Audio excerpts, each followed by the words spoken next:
तर मग या जागावाटप फॉर्म्युला ठरला। राष्ट्रवादी शरदचंद्र पवार 53, काँग्रेस 43, तर शिवसेना उद्धव बाळासाहेब ठाकरे पक्ष 55 जागा लढणार असल्याची सूत्राची माहिती।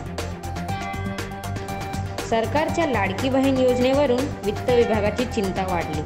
लाडकी बहीण योजनाकरिता वार्षिक 43 कोटी रुपयांचे खर्च होणार।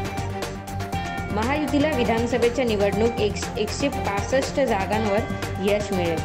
राज्याचे वैद्यकीय शिक्षक मंत्री अशरफ मुश्रीफ यांनी व्यक्त केला विश्वास।